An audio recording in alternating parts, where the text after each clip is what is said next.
Thank you for the opportunity to participate in today's event. My name is Carol Lefebvre. I'm the lead convener within the Cochrane Information Retrieval Methods Group, and I'm also the lead author on the Cochrane Handbook Chapter 4, Searching for and Selecting Studies. And what I'm going to be talking about today, I'm going to be giving an introduction and overview of what's new in Chapter 4 and how it ties in with the Cochrane Review Conduct Standards known as MECIR. So the overview of my presentation today, I'm just going to put this in context with the other presentations and show you all how it fits together. I'm going to give you an overview of Chapter 4 and tell you what's new or what's been considerably updated or revised. I'm going to talk about the mandatory standards for Cochrane Reviews with respect to searching for studies. These are the methodological expectations of Cochrane Intervention Reviews, as I say, known as MECIR for short. I'm going to briefly mention the Cochrane Interactive Learning modules, then remind you how you can contact the Information Retrieval Methods Group, and we'll end with questions, comments, and discussion. So just to put my presentation in the context of the others, as I say, I'll be talking about Chapter 4 in general, searching for and selecting studies. Julie Glanville will be talking about the selecting studies section of that chapter, guidance on selecting studies. She was the lead author on that part of the handbook chapter. Our next presentation will be from Andrew Booth about Chapter 21 of the Cochrane Handbook on qualitative evidence and the guidance there for searching for qualitative evidence. And then we have Stu Golder as the final presentation talking about adverse effects from the adverse effects chapter of the handbook. So by way of overview of the Cochrane Handbook Chapter 4, the entire Cochrane Handbook was fully revised and republished in October 2019, and then with some minor revisions in September 2020, but not to the searching chapter. We were given a very clear steer this time that the handbook guidance should be evidence-based. And this version of the handbook, the 2019-2020 version, incorporates all of the Cochrane MECIR standards that relate to conduct of Cochrane reviews. That is both those that are mandatory and those that are highly desirable. Chapter 4 gives information about the principles of searching and selecting studies, sources to search, hints and tips as to how to search. It includes the latest filters for Medline, Embase and CINAHL+. And as I say, new to us is the combination of the previous chapter on selecting studies merged now with the chapter on searching for studies. And as I've mentioned, Julie's covering that later. People generally consider the handbook to be useful when undertaking systematic reviews and other evidence syntheses, but it is of course essential when undertaking Cochrane reviews. If you'll pardon the analogy, people often refer to it as the Cochrane Bible. It's important to note that the Cochrane Handbook, from the point of view of searching for and selecting studies, is published in 3 parts. Not only do we have the main text, which appears in the printed version, the book version, and online, like we always have, but this time around we have a technical supplement online only, and also an appendix of resources online only. The appendix of resources is in the form of an Excel spreadsheet, and it lists all the databases, service providers, database help guides and so on that we refer to throughout the handbook. It's important to know that all online versions are freely available to all, and it's important to think of the searching advice within Cochrane to be in one of these 3 elements, not just in the main text in the book version. So this is what Chapter 4 of the main text looks like. You'll see from the navigation pane on the left that we have an introduction, then general issues, then sources to search, designing search strategies, documenting and reporting the search process, selecting studies, and then chapter information and references, together with a reminder about the supplementary material.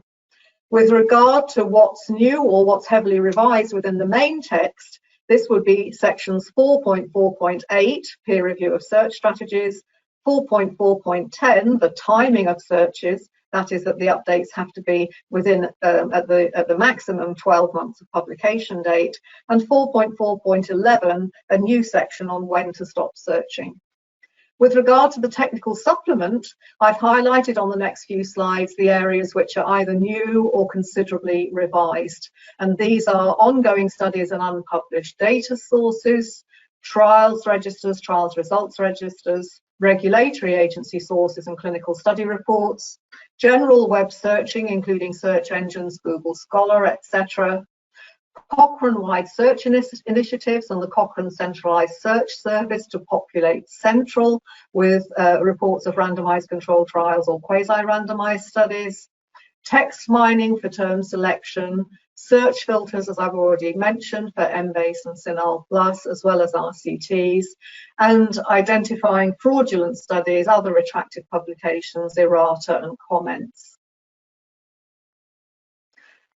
I've mentioned already that we have two other speakers today, and the reason for that is that the additional specific searching content is available in the other specific chapters. So just to be absolutely clear on that, the general issues around searching for studies for Cochrane intervention reviews are in chapter 4, but in chapter 21 and in chapter 19, we have the additional very important material that relates specifically to searching for qualitative evidence and searching for adverse effects. Because it's more complex this time to cite the various parts of the handbook, because we have 3 different things, I put up on the slide how to search the main text, how to cite the main text, how to cite the technical supplement, and the URL for the appendix of resources. I said I was going to talk about the mandatory standards for Cochrane Reviews, and as far as they relate to searching. We have mandatory standards not only for the conduct of new reviews, but also for the reporting of new reviews, the reporting of protocols, the updating of reviews. And I really wanted to set this in context, but today we're only talking about the conduct of new reviews. And within that, I have selected only those standards that are mandatory. There are many, many more which are highly desirable, which you'll find in the URL at the bottom of the screen. But for today, looking at the mandatory ones, which we draw attention to and comment on in the handbook, the first one is that it's essential to search Central, Medline and Embase if Embase is available to your review group, editorial base or the review author. You must search all 3 sources, including the Cochrane Review Group Specialised Register, which will be part of Central. If the review has specific eligibility criteria around study design, for example, adverse effects, economic issues and qualitative research, you have to undertake searches to address these. You must search both the clinicaltrials.gov register and the WHO ICTRP portal. So that's not one or the other, it's both are mandatory. You must check reference lists both in the included studies and in any relevant systematic reviews that you identified as part of your background searches. And you must inform the structure of your search using PICO. You don't have to blindly follow PICO, and we talk about how to do that in the handbook. And you must maximize sensitivity. You must identify controlled vocabulary and free text terms in all your searches. It's not adequate to do one or the other, and you must justify any restrictions on publication date or publication format. You must document the search process in enough detail to ensure that it can be reported correctly in the review, and you have to rerun or update the searches for all relevant databases within 12 months before publication of the review or the review update, and you have to screen the results for potentially eligible studies. Examining errata, you have to examine any relevant retraction statements and errata, and I'm delighted to say that this was upgraded in January 2018 from highly desirable to mandatory, as indeed it should be. So briefly, Cochrane Interactive Learning. This is a suite of learning materials put together by the Cochrane Learning Department under Chris Watts and his colleagues. There are 11 modules, of which Module 3 is Searching for Studies. Module 1, Introduction to Conducting Systematic Reviews, is free to all. Module 3 on searching is usually a subscription product, but as part of the initiative today, A Day with IRMG, this will be free until the 5th of November 2020. So we'd encourage you to try this out. And a reminder that to contact or find more about the Cochrane Information Retrieval Methods Group, this is the link to our homepage.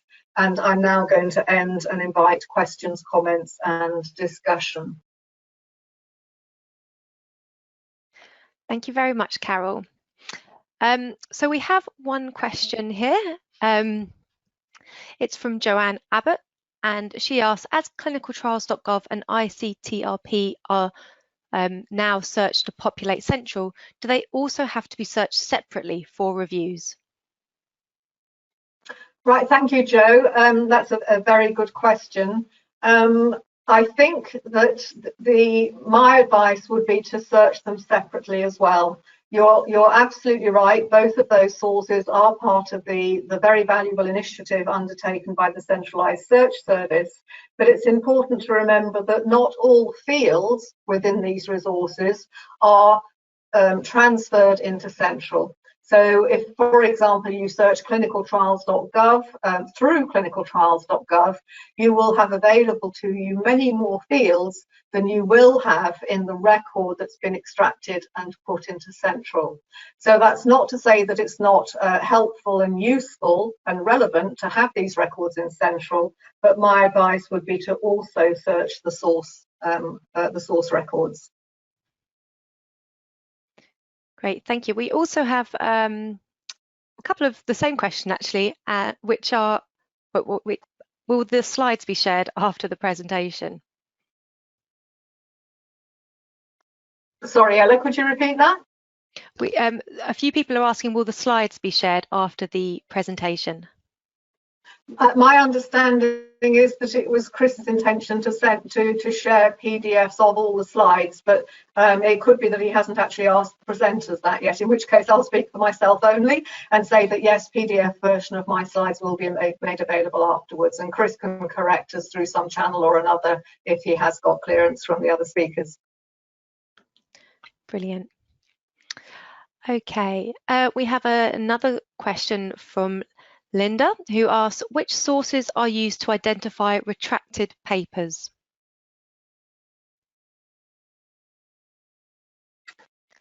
Right. We have a section in the Cochrane Handbook, and in fact this is one of the rare sections that appears in both the main text and in the supplementary materials on retractions, because we consider them to be so important. The retractions can be identified in the various databases. So for example, in the handbook you'll find guidance on how to search for both retraction notices. This is the current publication giving notice of a retraction of a past paper. So you'll find guidance on how to search not only for retraction notices, but how to search back for those articles which have since been retracted. So the first part of the answer is that you can do this through the databases themselves, for example, Medline and Embase. But you'll also find that we feature a service called Retraction Watch, which is a very important initiative which draws attention to retractions. They have their own database which is searchable. They have a league table of worst offenders and all kinds of other really interesting aspects of retractions. Brilliant, thank you, Carol. Kira would like to ask, what kind of criteria are assessed when making the decision to change the MECIR standards from highly desirable to mandatory? Oh, that's a very good question. With regard to the retractions, I simply wrote to the editors-in-chief. That would have been Julian Higgins and, oh dear, my brain's gone blank. Help me, somebody. James Thomas, thank you. And we probably ought to cut that from the recording. I'd hate James to hear that. But anyway, yes, I wrote to Julian and James, making a case for why it was absolutely essential that studies that have subsequently been retracted, particularly through fraud, through people making up the data, for example, why it was totally essential they must not be included in Cochrane Reviews because of the effect it might have on the overall estimate. So it's really just making a case. I'm not sure why Chiara might be asking that, but if she's asking that because she feels that there might be an element in there which is currently highly desirable, but she would wish it to be mandatory, then please do get in touch. My email's on the front slide. Please do get in touch and I'd be very happy to discuss it with you. Brilliant. And our next question is from Vicky. Oh, just to add, so that was you were referring to Julian Higgins and James Thomas, who are the senior editors of the Cochrane Handbook. Yes, sorry, I think I used the wrong terminology. Yes, senior editors of the handbook, correct. Thank you. Brilliant. So our next question comes in from Vicky. Is it mandatory to have a librarian or information retrieval specialist to help you with your search strategy? I don't think that it's mandatory. I'm just trying to think where that might be mandatory. I think within the MECIR standards, we mandate the conduct that must be undertaken, but we don't mandate the professionals. So, for example, we will talk about how you go about data extraction and so on and so forth without mandating that certain things have to be done by a qualified statistician.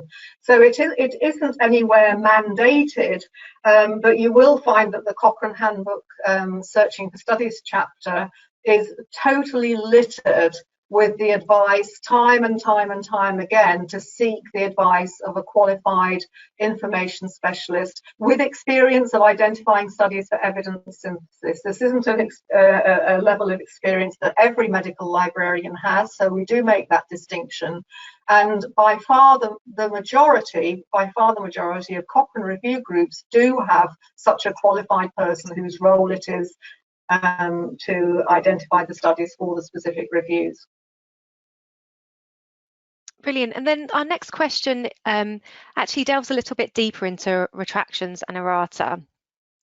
The question is from Anna, and she asks, would you wait until the end of a review and then only check for these related to included studies, as in retraction or errata, and or monitor the situation continually throughout the review, e.g. using saved search alerts? I think the latter would be the answer, because what you don't want to find is that your review team is spending time on the other aspects downstream from the identifying the studies. You don't want to find that they're spending time arguing over the eligibility criteria amongst themselves, is it in or out, and then spending time extracting the data. If then you're suddenly going to say, oh, by the way, don't bother with that one, it was retracted 6 months ago. So I think it very definitely speaks for keeping an eye on the retractions, as you say, by using saved searches and alerts and keeping an eye on the Retraction Watch database.